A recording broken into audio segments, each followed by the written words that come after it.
महाराज जी, आजकल एक परंपरा चल रही है कि शांति धारा के बाद मंदिर जी में अभिषेक बंद कर दिए जाते हैं कि बंद नहीं हो, बंद मतलब अब अभिषेक नहीं किया जाएगा। तो ये कहाँ तक उचित है? यदि किसी के जैसे किसी श्रावक के नियम है कि उसको अभिषेक करने के बाद ही भोजन करना है, वो कहीं से बाहर से देर से आता है, तो फिर क्या किया जाए? बहुत अच्छी बात। इस प्रक्रिया पर जिन्होंने भी ये नियम बनाए हैं उनको सबसे पहले अपने गुरु से प्रायश्चित लेना चाहिए। अगर श्रावक हो तो, और श्रमण हो तो, और आचार्य हो तो भी, अगर जिन्होंने नियम बनाए उनको प्रायश्चित लेना चाहिए। आजकल सभी मंदिरों क्योंकि में इस प्रकार का आगम में कोई भी विधान नहीं लिखा है। शांति धारा स्वयं में बड़ा अभिषेक है। शांति धारा स्वयं में बड़ा अभिषेक है।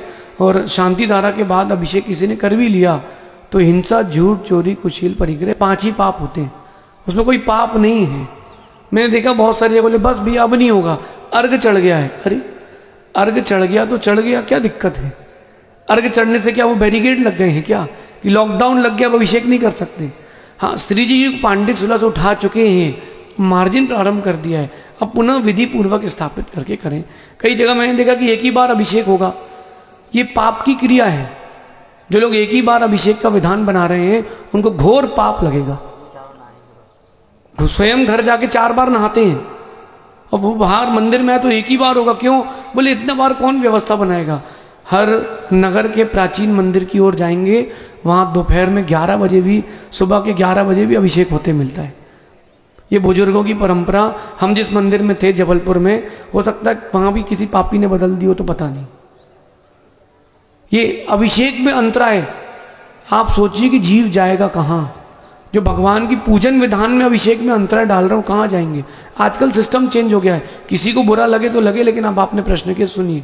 जिसने साल भर के लिए पैसे दे दिए हैं वो डेली शांति धारा करेगा, छोटी वाली, फिर उसके बाद बड़ी शांति धारा फिर होगी, लेकिन उसके बाद कोई अभिषेक नहीं कर सकता क्योंकि सेठ जी ने पैसे दिए हैं ना। धर्म तो पैसे वालों का बचा है। एक महाराज ने कुछ दिन पहले अपना स्टेटमेंट दिया, मुझे लगता है कि आचार्यों को इन लोगों को बैन करना चाहिए जिनके पास भाषा समिति ना हो और सिद्धांत का ज्ञान ना हो। उन्होंने बोल दिया कि मंदिर में आकर पूजा अभिषेक करने वाला धर्मात्मा नहीं, जो जितना बड़ा डोनेशन दे मंदिर आकर के वो उतना बड़ा धर्मात्मा है। ये कोई धर्म की प्रक्रिया नहीं है। जो व्यवस्थापक है उनसे कहना है, अगर आप लोगों को व्यवस्था संभालते नहीं आती हो तो पद छोड़ें, लेकिन इस प्रकार की प्रक्रिया ना करें। अभिषेक करने का आगम में कोई निषेध नहीं है। त्रिकाल पूजा, त्रिकाल वंदना, 3 टाइम अभिषेक करने का आगम में विधान है। आप लोग जब 10 लक्षण में अनंत चतुर्दशी होती तो दोपहर में शाम को अभिषेक करते कि नहीं? महावीर जयंती के दिन भी फिर क्यों करते हैं उस समय? क्योंकि उस दिन पैसा आता है, उस दिन प्रक्रिया है। ये जिन लोगों ने प्रक्रिया चालू कराई है उनको प्रायश्चित लेना चाहिए और मेरा मानना है कि इस प्रक्रिया को तोड़ना चाहिए। अगर वो आप लोगों से कह दें कि अभिषेक हो गया अब नहीं कर सकते, नहीं देख सकते, तो ये बोले या तो हमें करने दो या हमें दिखाओ, तो सबकी अकल ठिकाने आएगी। समय डिवाइड कर लें कि 7 बजे एक बार होगा, एक बार 8 बजे होगा, एक बार 9 बजे होगा। अलग अलग वेदियों में अलग अलग समय पर कर लें, लेकिन किसी का निषेध ना करें। ध्यान रखना, जो अंतराय बांधते हैं और जब उदय में आता तो बिलक बिलक के रोना पड़ता है।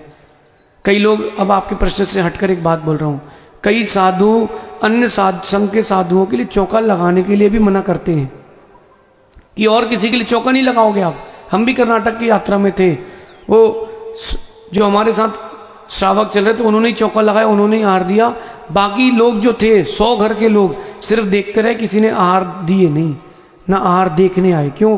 बोले हमको नियम दिलाया गया है कि बस ये संघ है, ये साधु हैं, इन्हीं को आहार दे सकते हैं। अगर किसी को नाम चाहिए तो हम नाम भी बोल सकते हैं, हमको किसी का डर नहीं है। लेकिन इस प्रकार की प्रक्रिया करने वाले लोगों के लिए घोर पाप का बंध होगा। अर्घ चढ़ाने के बाद भी शांति धारा कर सकते हैं, कोई निषेध नहीं है। अगर कहीं निषेध मिलता हो तो बताए, हम स्वीकारेंगे। और अगर अभिषेक पाठ की बात करते हैं तो सब काट पीट के सबने अपना अपना बना लिया कि हम प्रभु पतित पावन पढ़ेंगे, तुम श्री जी का अभिषेक पढ़ लेना, सबने अपना अपना बना लिया। अगर अभिषेक पाठ की बात है तो आगम में 2 अभिषेक पाठ उपलब्ध हैं, एक आचार्य माघ नंदीकृत और एक आचार्य पूज्यपाद स्वामीकृत जिनाभिषेक। उन दोनों अभिषेक के पाठ की अगर चर्चा करेंगे तो सबकी परंपरा धरी रह जाएंगी। इसलिए आगम की विधा को समझें, किसी का निषेध ना करें, क्योंकि अगर किसी का निषेध कर दिया और उसी दिन उसकी आयु का बंद होना था, अशुभ आयु का बंद हो गया, तो कर्म जो अंतराय बांधा है वो तो छोड़ेगा नहीं, और जिसको अशुभ आयु का बंद हुआ है वो तुमको बेंतर बन के परेशान करेगा। तो इन सारी प्रक्रियाओं को समझें। हाँ, इतना भी ध्यान रखें कि मर्यादा का भी ध्यान रखें। अगर समय है तो समय काल के बाद अगर आप आते हैं, कभी कोई लेट हो जाता है तो बात अलग है, लेकिन विवेक का प्रयोग करें। श्रावक हैं, अपन धार्मिक क्रियाओं का निषेध नहीं कर सकते, पाप का बंध होगा। और जब उदय में आएगा, मेरा मानना है कोई नमोकार सुनाने वाला भी नहीं मिलेगा उनको।